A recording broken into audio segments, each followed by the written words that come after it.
কোরবানিতে আমরা অনেকে দুটি ভুল করে থাকি, যার ফলে কোরবানিটা অনেক ক্ষেত্রেই অর্থহীন হয়ে যেতে পারে।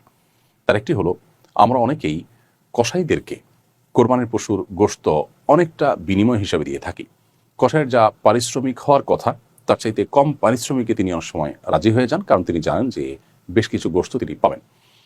কসাইকে পারিশ্রমিকের অংশ হিসেবে গোশত দেওয়ার পরে নবী সাল্লাল্লাহু আলাইহি ওয়াসাল্লাম পরিষ্কারভাবে নিষেধাজ্ঞা আরোপ করেছেন আলী রাদিয়াল্লাহু তাআলা বর্ণিত হাদিসে, যার কারণে কসাইদেরকে কোরবানির পশুর গোশত বা পশুর কোনো কিছুকে বিনিময় হিসেবে দেওয়া যাবে না। আরেকটি বিষয় হলো, আমরা অনেকেই কোরবানির পশুর বর্জ্য, কোরবানির পশুর মলমূত্র, রক্ত এগুলো যেখানে সেখানে ফেলে আমরা কোরবানির গোশতটাকে আহরণ করে বাসায় চলে যাই। এর ফলশ্রুতিতে আমাদের কোরবানি অনেকটা অর্থহীন হয়ে যাওয়ার সমূহ আশঙ্কা থাকে। অর্থাৎ এর ফলে মানুষের যদি কষ্ট হয়, মানুষ অসুস্থ হয়, পরিবেশ নষ্ট হয়, বিপর্যস্ত হয়, তাহলে কিন্তু আমি গুনাহগার হব। কোরবানি করে আমি আল্লাহর কাছ থেকে যে সওয়াব আশা করছি, সেখানে যদি আমি গুনাহ কামাই করি, তাহলে সেটা হবে আমার সবচেয়ে দুর্ভাগ্যজনক বিষয়।